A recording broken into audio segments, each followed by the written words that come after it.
el niño está expuesto a la pantalla tiene una segregación exagerada de dopamina, ¿sí? Libera dopamina constantemente y cuando la libera y tú se lo quitas de sopetón al niño, se baja la dopamina y el niño empieza a querer restablecer ese sistema de recompensas y quiere pedir más. ¿Por qué? Porque la hormona está relacionada con lo que me da placer. Entonces, claro, el niño ve que está mucho tiempo allí y dices, y aquí estoy bien. Por eso es posible afirmar que el uso de los dispositivos se compara con una droga. Y hablo del uso excesivo porque hay estudios que dicen, en España, un niño pasa en promedio entre 3 y 4 horas al día entre sí.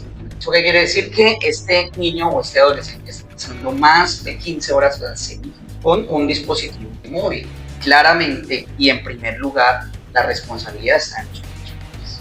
Realmente nosotros estamos siendo conscientes de los daños, pero perdón, acceso a la información sí tenemos. Claro. Si tú le preguntas a ChatGPT en este momento cuáles son las consecuencias del uso excesivo de las pantallas en los niños, te vas a poner más de 30 razones con estudios científicos. Así como tú le preguntas a ChatGPT cuál es el maquillaje para el fin de semana o qué outfit me voy a poner si está en una fiesta. Total.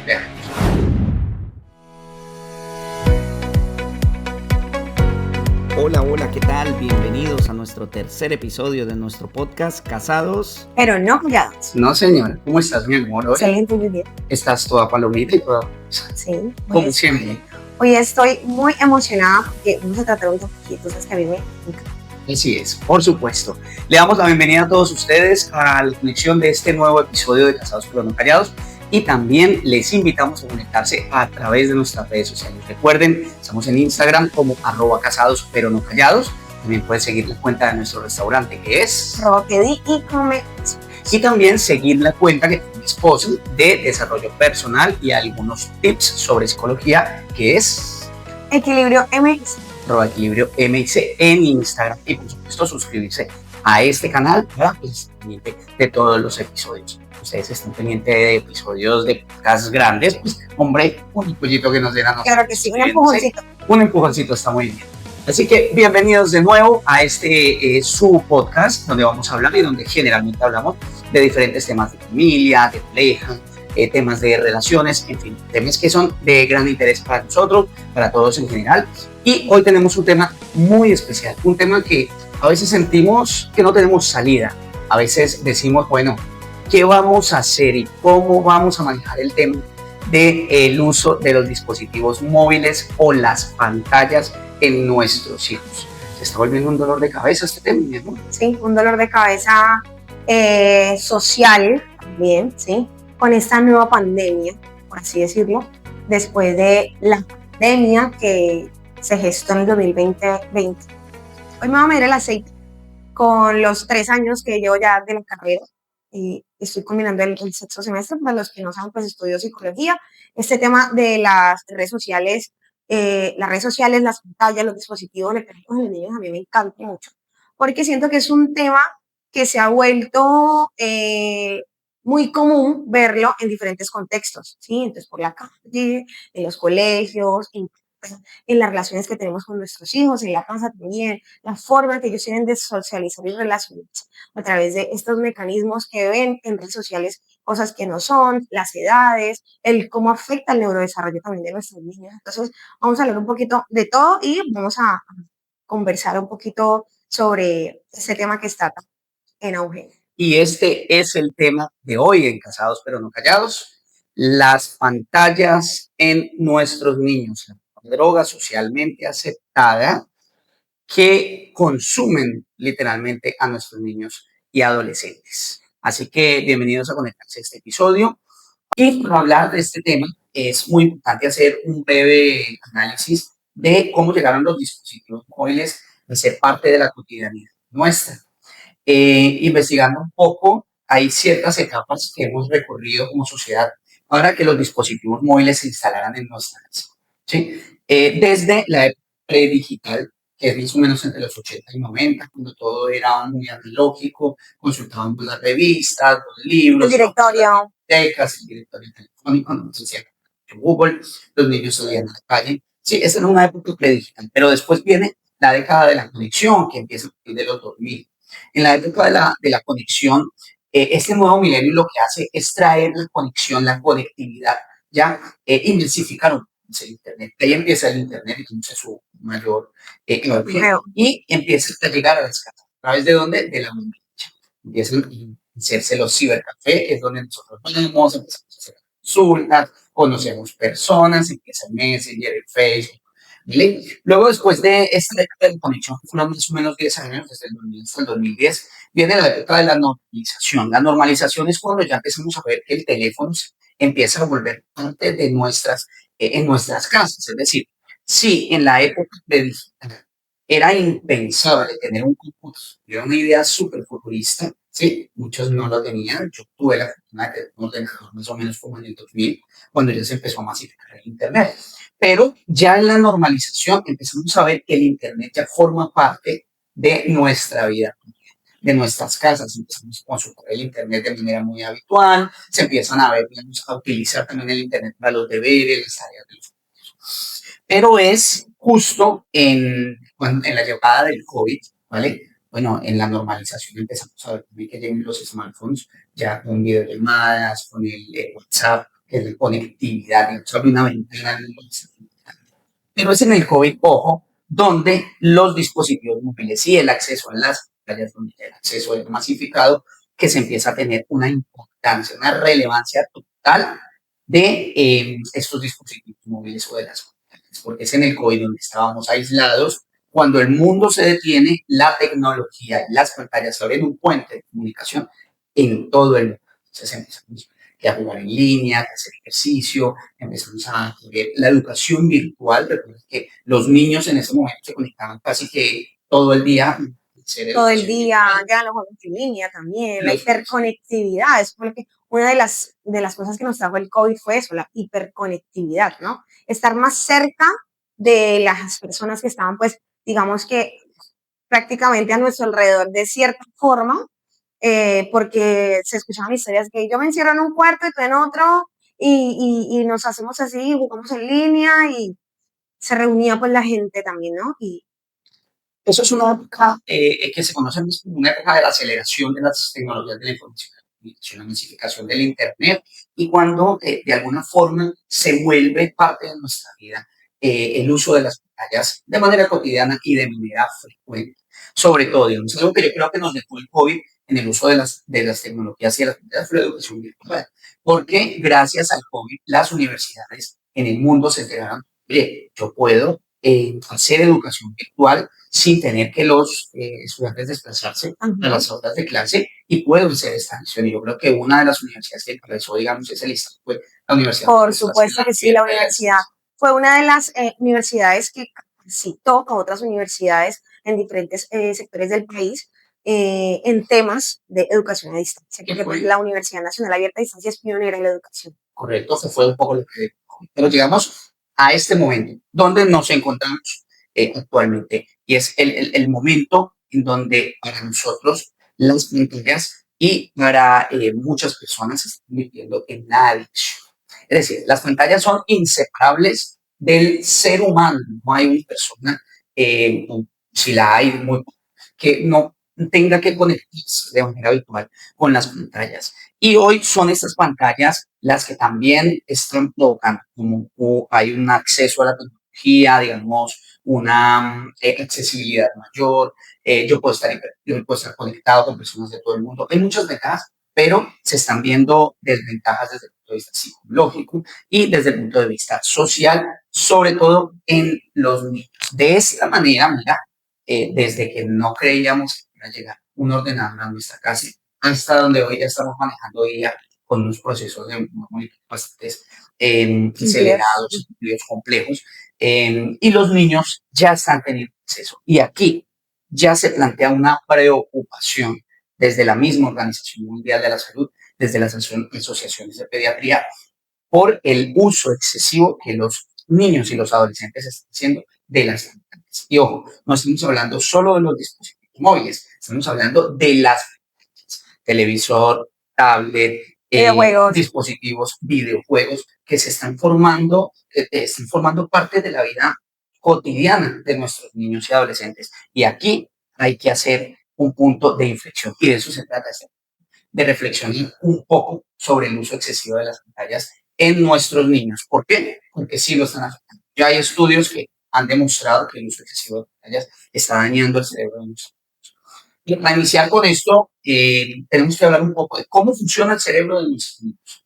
En esto tú tienes mucho mayor conocimiento, claramente, y es conocer primero qué pasa en el cerebro de nuestros niños, cómo se está desarrollando para nosotros decir, puedo darle o no puedo darle un dispositivo.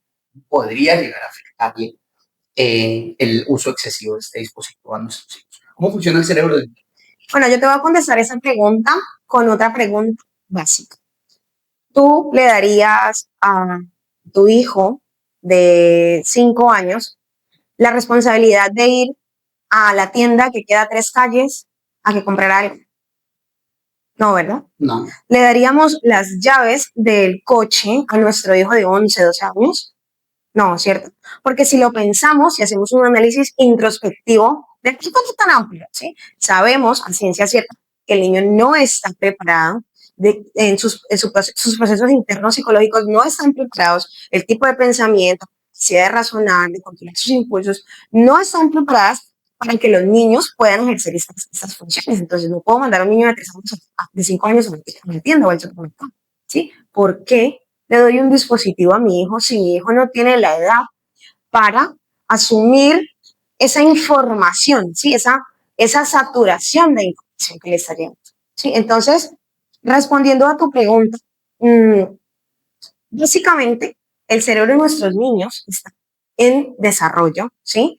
Hay estudios, hay investigación científica adelantada que nos dice que la corteza prefrontal, que es, digamos que, la parte frontal de nuestro cerebro, que es la zona encargada de que nosotros podamos controlar los impulsos, gestionar las emociones, planificar nuestras decisiones, ¿sí?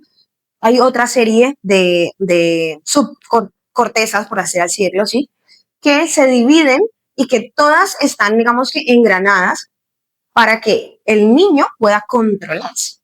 Pero un niño a los 7 años no tiene la corteza prefrontal desarrollada o madura, por así decirlo mejor, madura, para tomar la decisión de decir, uy, mira, llevo 3 horas en la pantalla.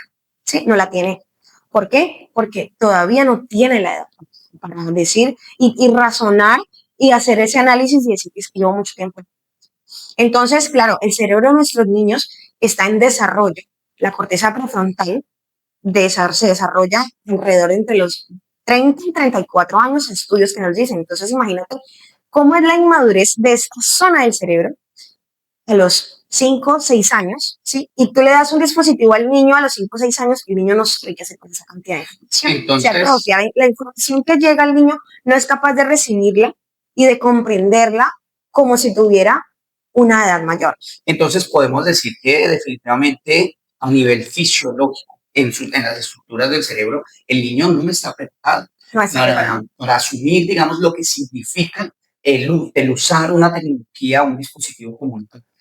Hay personas, por ejemplo, y hay analogías de algunos estudios que dicen es que la adicción a la tecnología o la adicción a las pantallas también es una adicción y puede verse comparada incluso con una adicción a una adicción de heroína u otras, que también pueden provocar ciertas adicciones. ¿Por qué las pantallas generan esas adicciones en los niños? ¿Qué está generando a nivel del cerebro del niño que hace que cuando yo le quite el móvil a mi hijo, es como si le estuviera quitando un droga? ¿Qué está pasando? A ver, digamos que básicamente el cerebro produce una sustancia, hay una química cerebral, ¿sí? Una segregación de una hormona que actúa también como neurotransmisor, que es la hormona de la dopamina, ¿sí? Esa hormona, digamos que es básica, por así decirlo, para que nosotros podamos tener gusto y placer ¿sí? Por la comida, por las salidas, ¿sí? Digamos que es necesaria, pero como todo en la vida, excesivamente es malo, ¿sí? Entonces, ¿qué es lo que sucede cuando el niño se expone a la pantalla? Cuando el niño está expuesto a la pantalla, tiene una segregación exagerada de dopamina, ¿sí? Libera dopamina constantemente y cuando la libera y tú se lo quitas de sopetón al niño, pues hay un pico, ¿sí? Se baja la dopamina y el niño empieza a querer restablecer ese sistema de recompensas y quiere pedir más, ¿sí? ¿Por qué? Porque la hormona está relacionada con lo que me da placer, ¿sí? Entonces, como el teléfono me da placer porque el cerebro se activa con 3 cosas que las tiene la pantalla: luz, sonido y movimiento. Entonces, claro, el niño ve que está mucho tiempo allí y dice, es que yo aquí estoy bien, ¿sí? Estoy feliz, estoy contento porque le genera placer, ¿ya? Entonces, por eso es posible afirmar que el uso de los dispositivos se compara con una droga. ¿Por qué? Porque a nivel de los receptores del cerebro, ¿sí? La droga tiene receptores similares, activándolo, perdón, que se activa con el sistema de recompensa de los de la dopamina, que es la sustancia que me produce estar frente a la... Eso es como cuando le quitas la droga a una persona, está, digamos, desintoxicando en ese proceso. La persona de alguna manera se transforma en una persona completamente diferente porque le hace falta eso. ¿Sabes cómo se llama eso? Se llama síndrome de abstinencia, ¿ya? Entonces, y lo sufren también los niños a los que le quitan los dispositivos. Por supuesto. Entonces, no sé si quizás los papás han visto videos de niños que se vuelven incluso agresivos, digamos que tienen comportamientos o conductas similares a las de un adulto que no se regula porque está intoxicado de esa sustancia, ¿sí? Entonces, tiene tanto de eso y le gusta tanto que quiere seguir consumiendo eso. Entonces, incluso hay niños que se vuelven apáticos, agresivos, compulsivos, no se logran gestionar porque las áreas de su cerebro no están preparadas y no han madurado aún para decir, sí, es que es verdad, ya, mira, toma el teléfono, mamá, toma el teléfono, que ya llegué a mi tiempo. No, no sucede. Puede que de repente nosotros los padres de familia no entendamos de manera directa el tema de la corteza prefrontal. Es un tema más a nivel fisiológico que tiene que ver mucho con la madurez, pero sí hay consecuencias directas en conductas que podemos ver los padres de familia en las casas, y es la alteración del sueño, por ejemplo, la ansiedad, el bajo rendimiento escolar. Y quiero enfatizar sobre el trastorno del sueño, que es una de las mayores consecuencias del uso excesivo de las pantallas, porque cada vez más vemos que hay niños que no tienen una regulación del sueño constante, que sufren de insomnio, que se acuestan muy tarde, que se levantan muy temprano, que al otro día están irritables, que tienen depresión, que tienen ansiedad, que es una realidad. Pero, ¿por qué pasa esto? Por el uso excesivo de pantallas. ¿Qué está pasando allí? Bueno, digamos que el adolescente en este caso, que se acueste con el dispositivo electrónico en su mano, pues va a generar primero dopamina, ¿sí? Entonces va a querer seguir enganchado al videojuego, a la charla, al TikTok, a los bailes, a las redes sociales, lo que le produzca, independientemente de lo que esté consumiendo. ¿Listo? Lo segundo que ocurre es que a través de la luz azul que emite el dispositivo electrónico, se introduce por la retina, llega a la glándula pineal y le manda un mensaje al cerebro donde dice, mira, aquí hay luz, sonido y movimiento, no nos vamos a dormir, ¿sí? Entonces el niño dice, pues sí, claro, se siente bien, pero al otro día, ¿cómo es? No duerme las horas suficientes. El otro día, ¿cómo estás tú, por ejemplo, cuando no duermes bien? Completamente irritante. Exactamente, eso pasa con un adolescente, pero ellos tienen una forma distinta de expresarlo y están soltándonos la oferta, diciéndonos que no quieren estar allí, que somos pesados, entonces ellos son irritables, pueden empezar inclusive de ansiedad, y yo tengo unas cifras que te voy a regalar, y a las personas en general que no. El 72% de la población mundial está privada del sueño por el acceso a los dispositivos electrónicos. Es decir, que llegamos a la cama y empezamos a scrollear, y nos quedamos ahí y después al otro día nos levantamos tarde, estamos pesados, cansados, y eso impacta de manera negativa en el estado de ánimo, ¿sí? Y digamos que en la batería que tenemos en el día, la forma que tenemos también de reaccionar, porque no hemos dormido bien, es decir, no hemos eliminado las toxinas que debemos eliminar en las diferentes fases del sueño. Otra cifra es que los adolescentes que duermen menos de 7 horas tienen 4 veces más la posibilidad de desarrollar un trastorno de ansiedad, ¿sí? Y depresión en un año, ¿ya? Entonces, son cifras que nos invitan a reflexionar a los padres.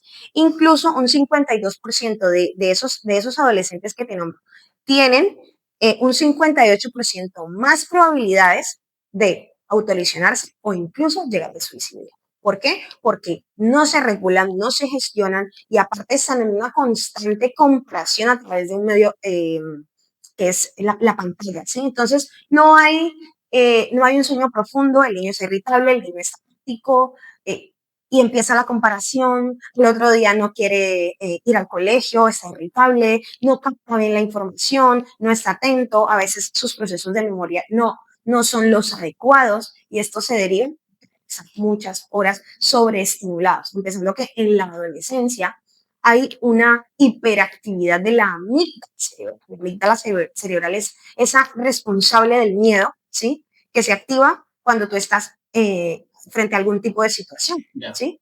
Entonces está hiperactiva todo el tiempo. Y por eso nuestros adolescentes están un poquito más reactivos, ¿sí? Más contestones, ¿sí?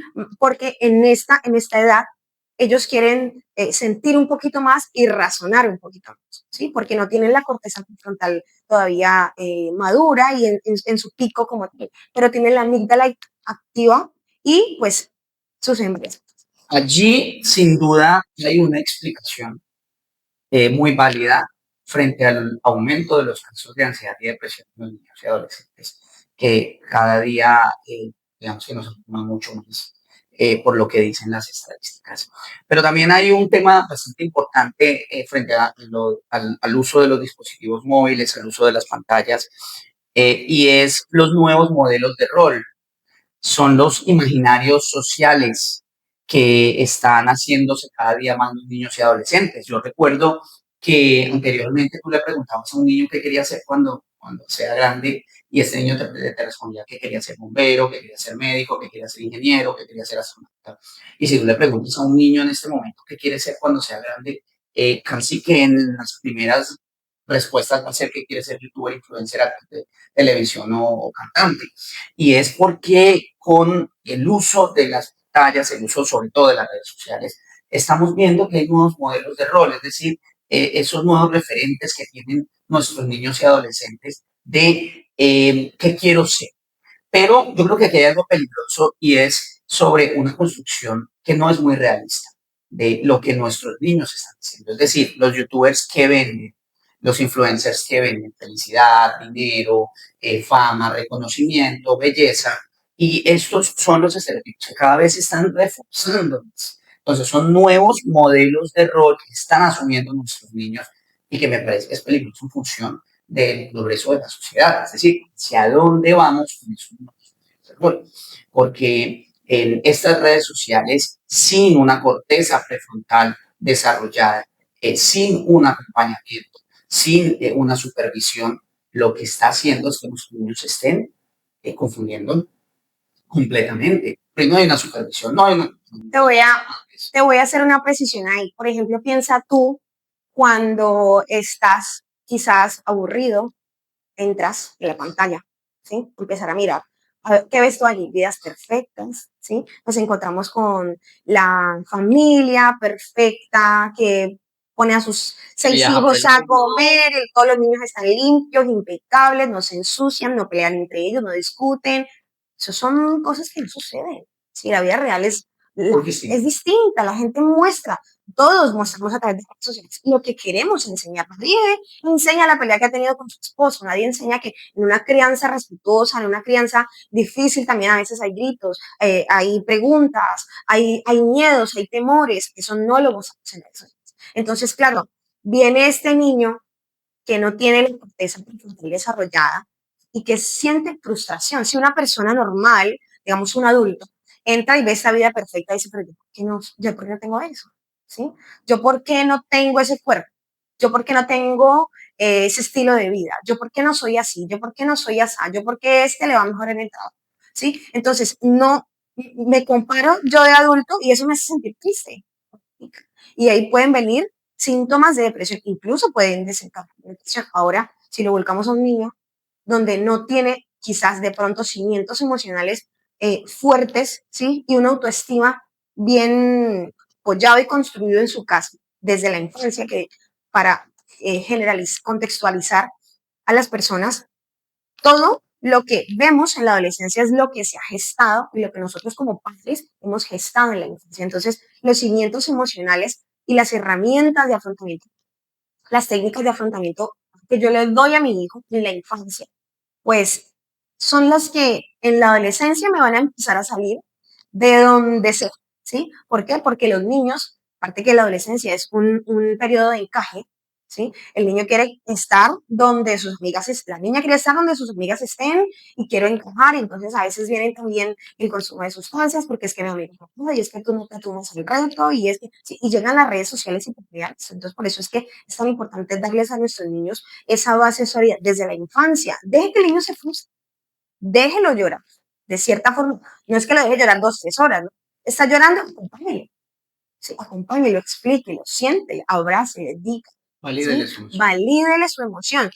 Hace poco le di un artículo que decía, todas las emociones son válidas, pero no todas las conductas son válidas, ¿sí? Entonces, es importante que nosotros como padres sepamos que nuestros hijos se tienen que frustrar, la vida es de frustrar. ¿Cuántas veces nosotros como padres y como adultos enviamos un currículum y nos rechazan?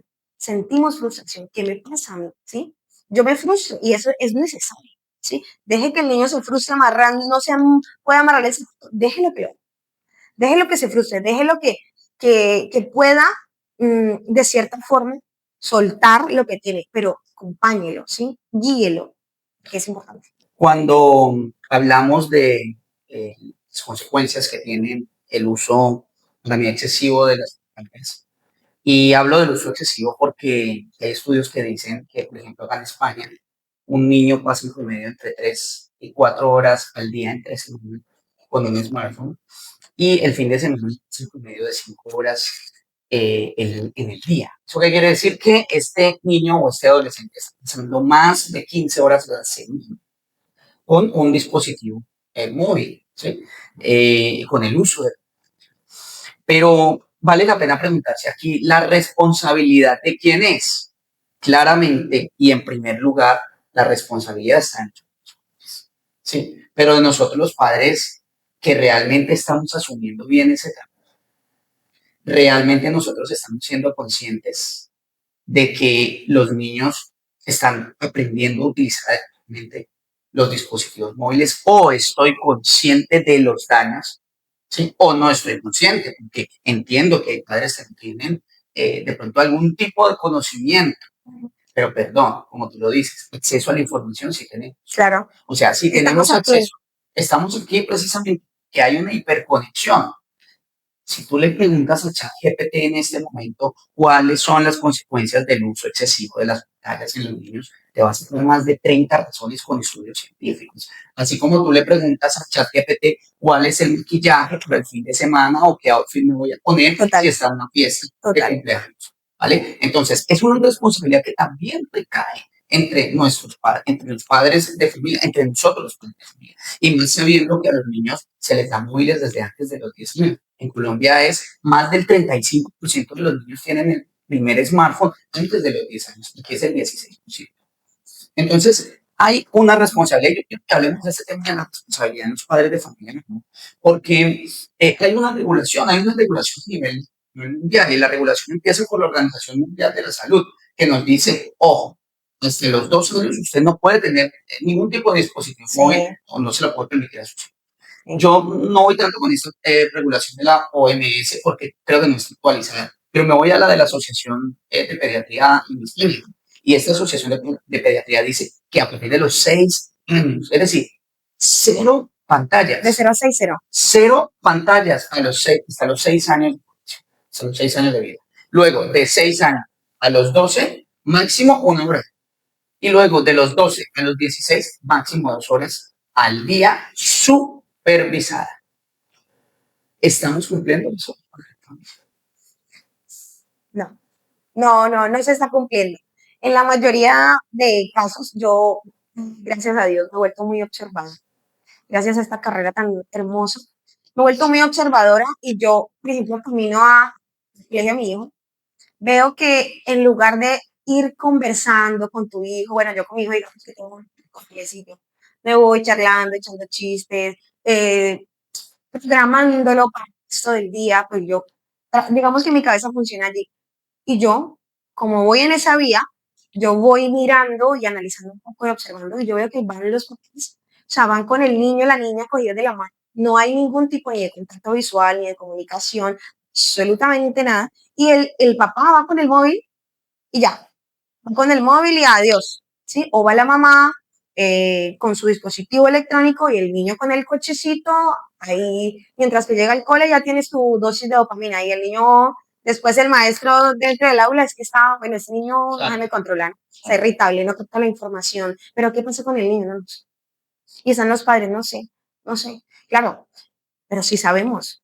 De cierta forma, sí sabemos. Lógicamente, no es una regla general, porque como dices tú, no todos tienen la información y la educación también, porque yo siento que ese es un tema del que hay que hacer mucha pedagogía, mucha pedagogía. A mí me encantaría hacer una charla con padres para despejar ciertas dudas y poder apoyar el que quiera recibir la información, esta misma información de una manera más tangible, podríamos crear un espacio hasta aquí, para conversar con padres y hacer también pedagogía de este tema que es bastante importante, los pros, los contras, qué puede pasar. Pero yo creo que aquí podemos hablar para que la gente conozca un poco de qué puedo hacer. Porque yo, como padre de familia, también digo, venga, ¿qué puedo hacer yo? ¿Cuál es mi quehacer? Y no solamente con los niños, que muchas veces decimos, es que los niños son más fáciles de manejar que los adolescentes. Cuando ya mi adolescente está grande, yo digo, es que ya no puedo con este chico, es que Siempre se puede. ya no puedo, Siempre se pero puede. siempre se puede. Entonces, ¿qué podemos hacer? Digamos, a nivel de reglas, a nivel de normas, a nivel de contratos, si se puede llamar así, a nivel de esas normas que podemos establecer en casa para regular el uso de dispositivos móviles y de las pantallas. ¿Qué se podría hacer aquí? Bueno, yo creo que desde mi punto de vista y a nivel general, lo que he leído, lo que he estudiado, yo creo que hay varias cosas que se pueden hacer, ¿sí? Lo primero es que pensar que con mi hijo adolescente no se ha perdido todo, ¿ya? Sigue en un proceso. El adolescente, por más que tú veas que se aísla, de cierta forma, también te necesita. No quiere que estés allí encima, como de pronto cuando tenían 3 o 4 años, que no necesitan todo, ¿sí? Pero el adolescente necesita presencia, necesita comunicación, necesita escucha, necesita empatía, necesita comunicación asertiva de sus padres, ¿sí?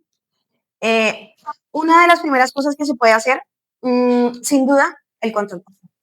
El control parental es importante para que yo como padre pueda regular el tiempo, pueda regular el contenido, ¿sí? Y pueda regular todo lo que consume mi hijo a través de la pantalla. Entonces, yo creo que tú tienes unas apps allí como para recomendarle a la gente. De hecho, hay una muy buena, que se llama Family Link, a través de esta app que es de Google, que es de uso completamente gratis. Los padres tenemos acceso a el horario de conexión de nuestros hijos. Es decir, podemos regularle la conexión por horas, incluso la desconexión, que a partir de las 9 de la noche, por ejemplo, no se puede permitir el uso de Google. A mí me pasó hace muy poco con mi hijo de 12 años, que me pasó eso precisamente porque yo le instalé Family y fue una bomba atómica. Boom. O sea, bomba atómica es algo pequeño, precisamente porque no venía tan acostumbrado a este tipo de normas. Ahora le instauramos una norma y pues es terrible. Pero Eso instauremos las normas desde antes, pequeños, es verdad. ¿sí? Pero Porque también es más es decir, sencillo, es mucho más sencillo. Es claro, mucho más sencillo que tú, por ejemplo, le digas a tu hijo desde los 5 años, 6 años, tiende tu cama todos los días, ¿sí? Cuando tenga 12 años, está cansado de saber que tiene que tener. Porque es un hábito que ya le instauraste de una forma positiva, ¿sí? A veces con el regaño también, porque a veces nos sobresaltamos y es completamente normal, somos seres humanos. Pero cuando el niño se acostumbra a una norma, a un control desde edades tempranas, ya sabes tú más o menos en la adolescencia con qué te puedes encontrar. No es una regla general, por supuesto que no, porque de eso, pues hay varias subramas, ¿no? El contexto, los amigos. Cuando yo le pongo a mi hijo normas desde ciertas edades más tempranas, cuando llega la adolescencia, pues es un poquito más sencillo. Entonces yo podría decir que eso podría ser la primera, que es el control. sin embargo, yo creo que no podemos excusarnos en que ya mi hijo es adolescente y tal vez no cree unas normas desde su infancia para decir es que no puedo. No, Es decir, ponle control parental y punto. Y puede llegar a sonar muy positivo. Y yo sé que las nuevas dinámicas de la psicología dicen que tenemos que hablar un poco más y llegar a acuerdos. claro, Estoy de acuerdo. sí, Pero si tú en primera instancia te sientes con tu hijo, tienes la comunicación asertiva con él y le dices y le explicas, oye, mira, pasa esto, hay estudios que hablan de la degradación a nivel cerebral, de todo lo que puede causar el exceso de las pantallas, a ti te está afectando tal, de tal, de tal, y vamos a llegar a un acuerdo en el cual sí, vamos a regular el uso del dispositivo. Oye, no me gustó, se puso de mal genio, irritable de mal genio, me dejó de hablar 8 días. Pero Ujú. es una medida, y es una medida que los padres debemos adoptar. O sea, Bueno, yo creo ¿sí que o no? sin duda en primera instancia, pues no va a suceder, ¿sí? Porque imagínate que a ti, por ejemplo, del tajazo, como decimos en Colombia, de una, te quiten algo que a ti te gusta, ¿sí? Te vas a sentir un poco incómodo, ¿no? Entonces es como, yo hice hace poquito un diplomado en programación neurolingüística y lo aprendí y de hecho lo trabajo con Emiliano, que tú lo sabes. Yo le doy la instrucción que yo quiero que él me cumpla días, horas, semanas antes. Yo lo empiezo a programar para que su cerebro vaya empezando a asociar esa información, ya la recuerda, la tiene por allá, y la tiene por allá, y la recuerda, y la recuerda. Ah, sí que me lo habías dicho, mamá. Listo, ¿te acuerdas que listo, ya llegó el día? ¿Vale? Es programarlo porque del calor del momento, mi hijo se molesta, yo me molesto, quien grita, grita su minuto, entonces se lo quita. Entonces, no lancemos eh, como decimos nosotros coloquialmente, el dardazo. No, entonces te lo quito porque si no lo quieres, te lo quito. Ya. Porque ahí estamos basándonos en el calor de una emoción dura alrededor de 90 segundos aproximadamente. Entonces, cuando ya se nos baja, respiramos y decimos, uy, esto no tuvo que haberlo dicho. Entonces, es mejor, yo como recomendación, y por mi experiencia como madre sobre todo, Hablar antes y programar. exactamente. Entonces empiezas tú a meter laditos. Mira que ahorita el estudio de, mira que a fulanito de tal, así es una historia inventada, no pasa nada. Sí, mira que fulanito de tal le pasó. Sí. ¿Para qué? Para que lo empiecen a asociar y ellos también buscan información. Los adolescentes vuelan con esos temas. Ya, ChatGPT está antes que tú. Hay algo muy importante también que debemos establecer, es normas Sí, claras frente al uso del dispositivo. Para mí, lo primero es respetar la opinión de los expertos. Es decir, si a mí la Organización Mundial de la Salud, la Asociación de Pediatría, me está diciendo que a los niños de 6 años no le des dispositivos móviles, no le des dispositivos móviles. Es que te lo está diciendo un pediatra, es que te lo está diciendo una persona estudiada. La investigación científica está para que el país progrese, para que haya innovación. Sin la investigación científica no hay innovación.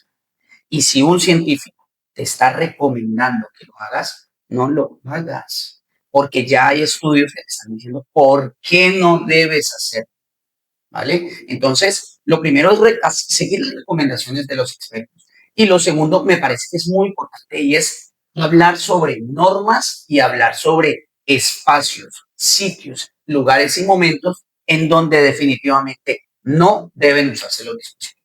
bueno, vamos a continuar con las recomendaciones, que fue lo que me preguntaste. Entonces, yo creo que la segunda recomendación es establecer espacios para tener una buena comunicación. Ya. Comunicación asertiva. Tú, por ejemplo, sabes que en casa nosotros definitivamente para cenar no tenemos dispositivos electrónicos en la mesa. ¿Por qué? Porque a mí me gusta escucharte a ti, cómo te fue, qué hiciste, qué despachaste, yo te cuento qué hice en la universidad, los gatos, la casa, el niño. Emiliano Jenny nos cuenta sus aventuras todos los días. Entonces yo siento que el comedor, el momento de cenar, incluso desayunar en las mañanas, es una ventana de comunicación importante, ¿sí? Para escuchar también al otro, para tener ese contacto que es simplemente básico en la vida. Claro. Es que lo necesitamos como seres humanos. Entonces yo creería que esa es la segunda.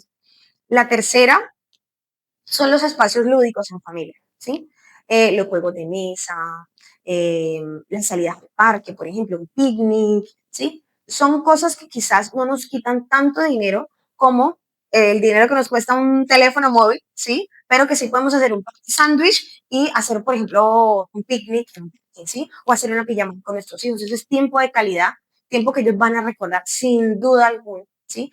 Y, por ejemplo, el juego lúdico, que fue una de las estrategias que de manera personal yo quise implementar aquí en el restaurante, porque yo dije, hay mucha gente que llega y se carga el dispositivo y a mí de cierta forma me arroja un poco el corazón porque pues como en la casa no lo hacemos, yo digo, es un espacio muy chévere para que la gente converse, que hiciste hoy, y cuéntame, hija, uy, mira, no, que mi amiga, sí, y nuestros niños se abren cuando ven que nosotros tenemos esa disposición de conversar y de hablar con ellos, de escucharlos, de empatizar, de curiosear con ellos, ¿sí? Ay, mira, dibujé esto, y ahí a veces perdemos la conexión porque, sí, sí, comunica,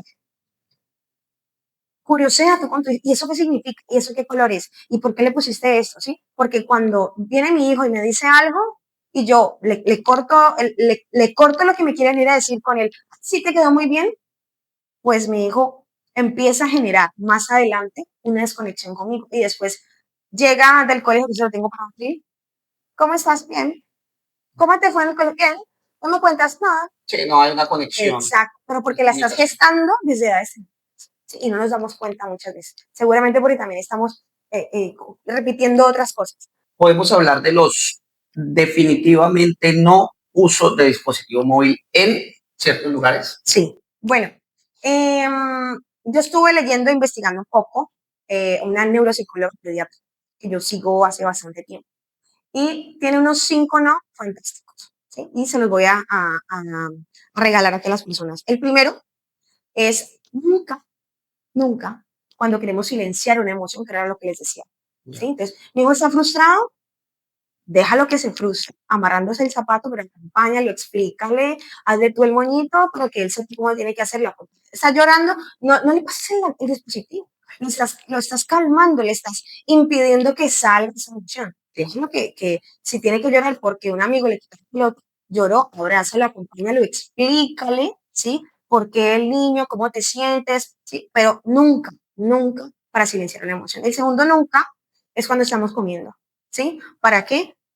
Primero por lo que te decía ahora, para que ellos puedan también ver que en el comedor pues es un espacio donde yo converso con mis padres y lo van normalizando, ¿sí? Lo van normalizando porque es que Emiliano, por ejemplo, a veces me dice, mami, en el comedor no tenemos dispositivos y muchas veces yo me estoy escuchando en clase o algo así y yo lo pauso y me dice, muy bien, ¿sí? Que ya no te lo conté, pero me dijo que iba a meterlos a la habitación para que no hubiera ningún tipo de distracción, ¿sí? Porque en el comedor estamos comiendo, ¿sí? El tercero es cuando están de pronto en una reunión familiar, una fiesta de cumpleaños, ¿sí? ¿Para qué? Para que puedan socializar, para que puedan generar relaciones con sus otros amigos, para que puedan conocer a otros niños, para que puedan gestar amistades, para que puedan jugar, para que puedan salir. Eso es importante, Dios. Entonces, ese es el otro lado. No cuando están realizando actividades escolares, ¿sí? ¿Para qué? Para que se puedan concentrar, para que puedan establecer de manera introspectiva y trabajar de manera interna los procesos cognitivos, ¿sí? Entonces, el lenguaje, la atención, la memoria, para que puedan estar concentrados, para que puedan tener lo que nosotros hoy en día no tenemos por el multitask, ¿sí? Entonces, gestémoselos a ellos también para que nuestros niños puedan saber desde edades tempranas que simplemente, mi amor, estás escribiendo. ¿Qué día escuchaba un psicólogo que decía, mi abuela me regaló una frase que es, cuando comemos, comemos, cuando salimos, salimos, cuando hablamos, hablamos, cuando bailamos, bailamos, cuando callamos, callamos. Algo así era. Entonces, estar en lo que el niño está, ¿sí? Y la última es, sin duda, que esa es una de las más importantes, no sé cuál de las 5 es, antes de dormir, ¿sí? ¿Para qué? Por lo que le dormir. Mínimo entre 2 y 3 horas, ¿sí? Antes de dormir, no. ¿Para qué? Para que el cerebro de mi hijo pueda producir la melatonina, la sustancia, la hormona del sueño, ¿sí? La que me hace sentir que ya es hora de desconectarme, que ya mi cuerpo me lo pide, porque mi hijo está desde temprano levantado, pero si yo le doy el teléfono a las 7, 8 de la noche, mi hijo a las 11 está brincando en la cama, ¿sí? Y después dices, es que mi hijo es que no se quiere dormir, es que no sé por qué no se quiere dormir, claro, no se quiere dormir porque le has dado la activación que su cerebro no necesita a esa edad. Es cierto que los padres tenemos estas medidas que podemos aplicar. Y para mí, por ejemplo, es muy triste que en algunas oportunidades lleguen personas al restaurante cuando llegan con niños. Y yo llego y me acerco a saludarlos. ¿Qué tal, guapo? ¿Cómo estás? Hola, ¿qué tal? Bienvenidos, ¿cómo estamos? Y los niños no hagan contacto visual ni conmigo ni con los padres porque están en el dispositivo. O sea, hay niños que vienen al restaurante 3 años, 4, 5, 6, 8 y son supremamente conectados al móvil. El padre le Sí, está preguntando qué quieres de comer, qué quieres de cenar y no hay ni siquiera una conexión visual.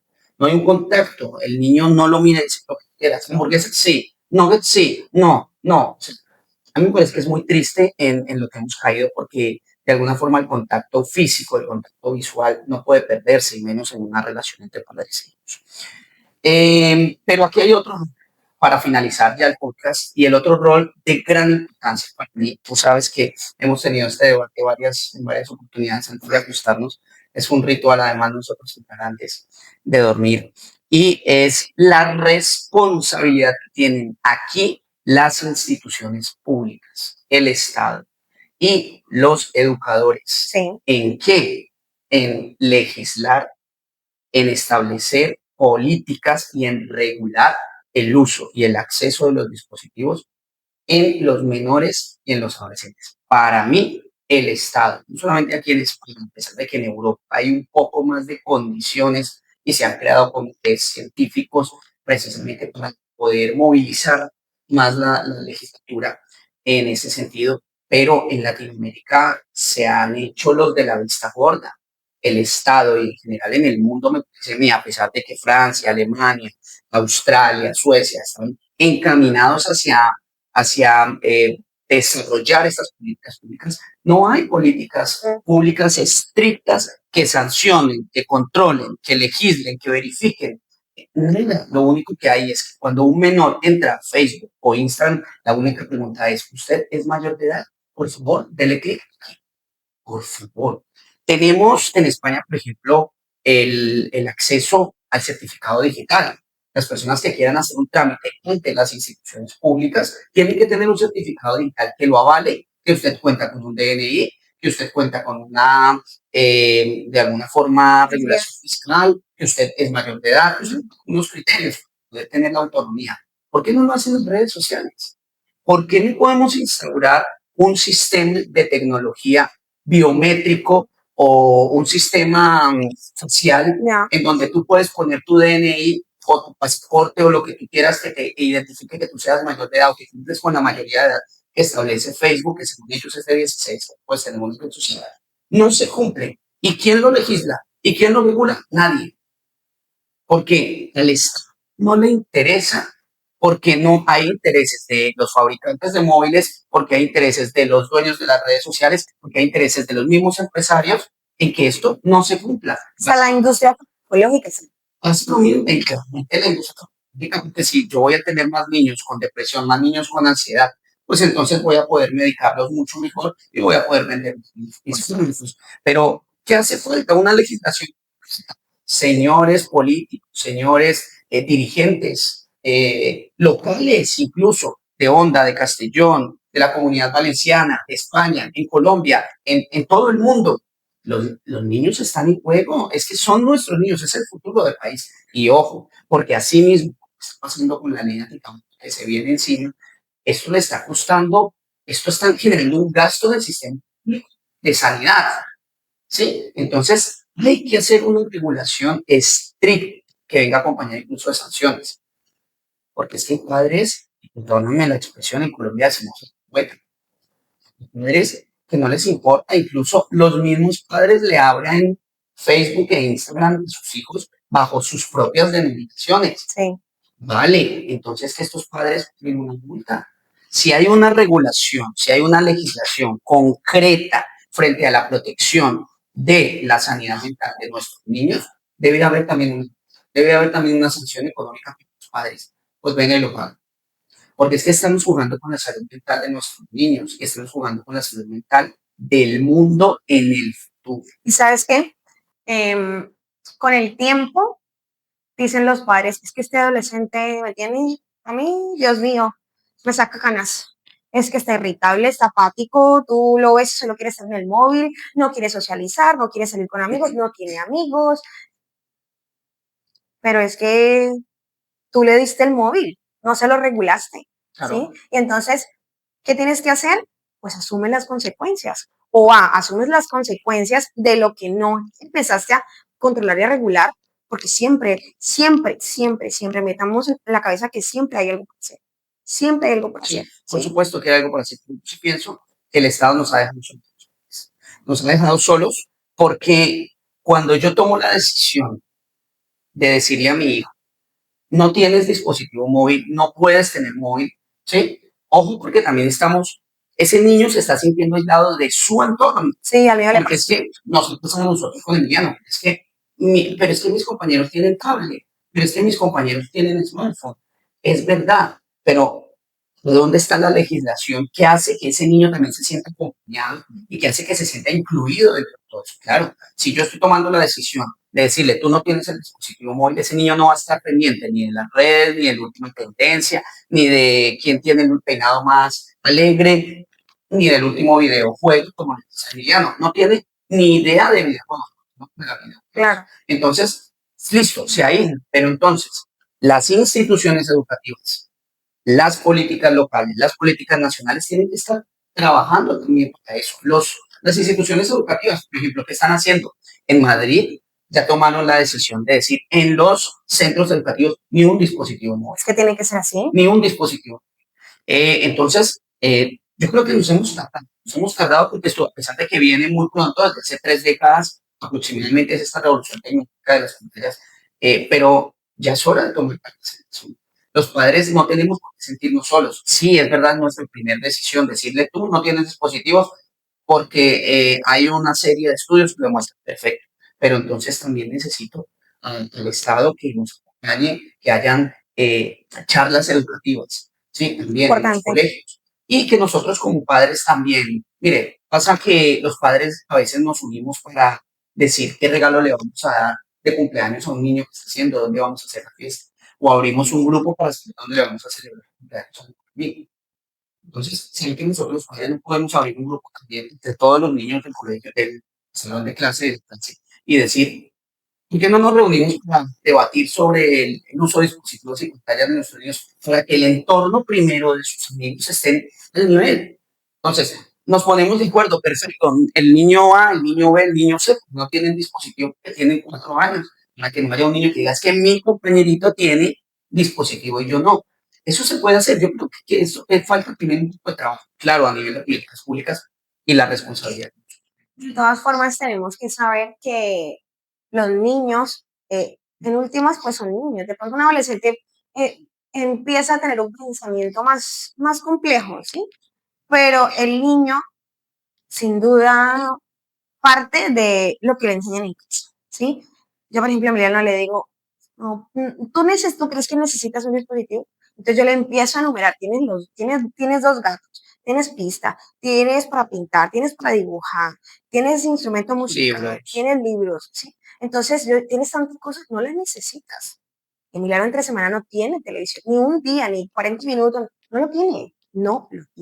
Entonces, claro, eso depende de cada uno. Y recordemos, compadres, que lo que yo normalizo en mi casa, lo normaliza mi hijo fuera de casa, ¿sí? Es como que si yo normalizo en mi casa la violencia de mi esposo hacia mí, de mí hacia mi esposo, pues mi hijo va a normalizar la violencia por fuera de casa y va a venir a agarrar a un niño, a un compañero del cole, pues a golpes. Y es que mi papá, yo ya se lo he visto, ¿sí? Entonces, claro, y si mi hijo me ve que estoy tanto tiempo en el dispositivo electrónico, pues mi hijo va a decir, yo también lo quiero, lo necesito, mis papás no tienen tiempo, pues yo también quiero. Sí, y quiero entrar como en esa. Es que yo creo que al final la responsabilidad nuestra como padres de familia también está en ese, desde el ejemplo.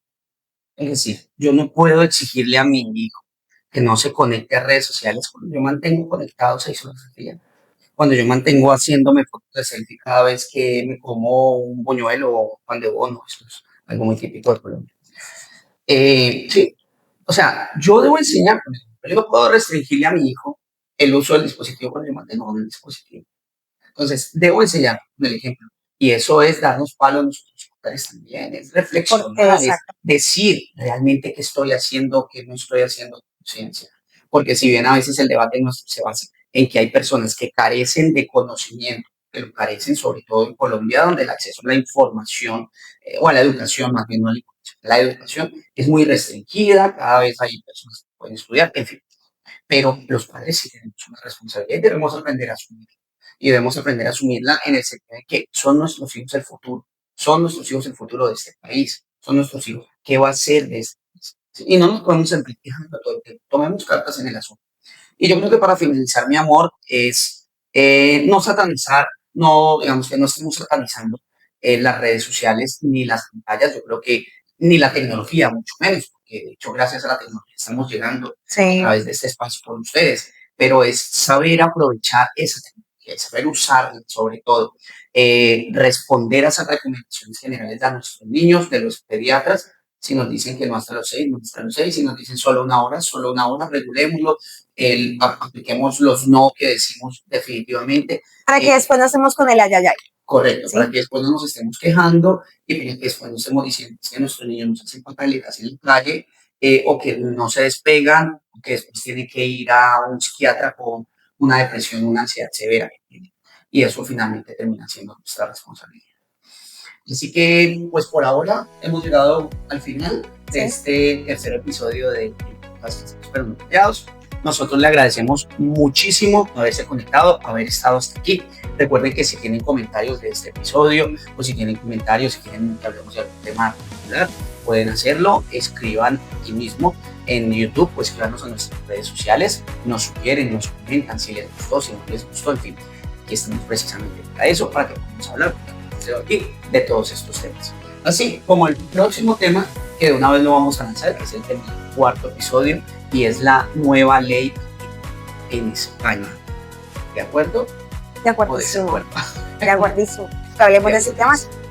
Pero es un tema importante tocar. Claramente es muy importante tocarlo y vamos a tocarlo desde las consecuencias positivas y las consecuencias negativas de esta ley que se va a establecer, a pesar de que en este momento pues, no es una ley que esté completamente aprobada, es un proyecto de ley que se dio del Ministerio precisamente para regular el uso de en España se nos muchísimo, pero todavía le falta. Pero vamos a hablar un poquito de eso y le vamos a dar la oportunidad a todos ustedes de que puedan participar. Muchas gracias, Luisa. Muchísimas gracias a todos por escucharnos, por vernos. Recuerden seguirnos en las redes sociales y recuerden que los niños son el futuro de nuestro país. Adiós.